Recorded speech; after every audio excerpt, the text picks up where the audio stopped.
ಪರಿಶಿಷ್ಟ ಸಮುದಾಯದಲ್ಲಿ ಮೀಸಲಾತಿ ಉಪವರ್ಗೀಕರಣ ಮಾಡಲು ರಾಜ್ಯ ಸಚಿವ ಸಂಪುಟ ನಿರ್ಧರಿಸಿದ್ದು, ನ್ಯಾಯಮೂರ್ತಿ ನಾಗಮೋಹನ್ ದಾಸ್ ನೇತೃತ್ವದ ಆಯೋಗ ನೀಡಿದ ಶಿಫಾರಸುಗಳಲ್ಲಿ ಕೆಲವು ಮಾರ್ಪಾಡುಗಳೊಂದಿಗೆ ವರದಿಯನ್ನು ಜಾರಿ ಮಾಡಲು ಸರ್ಕಾರ ಮುಂದಾಗಿದೆ ಎಂದು ಮುಖ್ಯಮಂತ್ರಿ ಸಿದ್ದರಾಮಯ್ಯ ವಿಧಾನಸಭೆಯಲ್ಲಿಂದು ಹೇಳಿದ್ದಾರೆ. ಪರಿಶಿಷ್ಟ ಸಮುದಾಯದಲ್ಲಿ ಮೀಸಲಾತಿ ಉಪವರ್ಗೀಕರಣ ಮಾಡುವ ಅಧಿಕಾರ ರಾಜ್ಯ ಸರ್ಕಾರಕ್ಕೆ ಇದೆ ಎಂದು ಸುಪ್ರೀಂ ಕೋರ್ಟ್ ತೀರ್ಪು ನೀಡಿದ ಹಿನ್ನೆಲೆಯಲ್ಲಿ ನ್ಯಾಯಮೂರ್ತಿ ನಾಗಮೋಹನ್ ದಾಸ್ ನೇತೃತ್ವದಲ್ಲಿ ಆಯೋಗ ರಚಿಸಲಾಗಿತ್ತು. ಈ ಆಯೋಗ ಪರಿಶಿಷ್ಟ ಸಮುದಾಯದಲ್ಲಿನ 101 ಜಾತಿಗಳ ಕುರಿತು ಸಮಗ್ರ ಅಧ್ಯಯನ ಮಾಡಿ ಸೂಕ್ತ ದತ್ತಾಂಶಗಳನ್ನು ಸಂಗ್ರಹಿಸಿ ವರದಿ ನೀಡಿತು.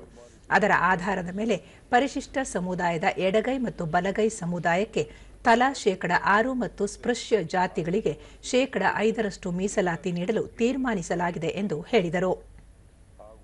ಮುಂದಿನ ದಿನಗಳಲ್ಲಿ ಪರಿಶಿಷ್ಟ ಜಾತಿಗಳ ಚಲನಶೀಲತೆ ಮತ್ತು ಲಭ್ಯವಾಗುವ ದತ್ತಾಂಶಗಳನ್ನು ಪರಿಶೀಲಿಸಲು ಕಾಲಕಾಲಕ್ಕೆ ಜಾತಿಗಳ ಕುರಿತು ಅಧ್ಯಯನ ಮಾಡಲು ಪರಿಶಿಷ್ಟ ಜಾತಿಗಳ ಶಾಶ್ವತ ಆಯೋಗ ರಚನೆ ಮಾಡಲು ತೀರ್ಮಾನಿಸಲಾಗಿದೆ.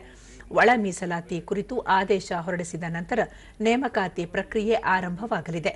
ಒಳ ಮೀಸಲಾತಿ ಹೋರಾಟಗಾರರ ಮೇಲಿನ ಪ್ರಕರಣಗಳನ್ನು ಹಿಂಪಡೆಯಲು ಸರ್ಕಾರ ನಿರ್ಧರಿಸಿದೆ ಎಂದು ಹೇಳಿದರು. ಅಂಕಿಅಂಶಗಳನ್ನು ಆಧರಿಸಿ ಬದಲಾವಣೆಗೆ ಒಳಪಡಿಸುವ ಷರತ್ತಿಗೆ ಬದ್ಧವಾಗಿದೆ.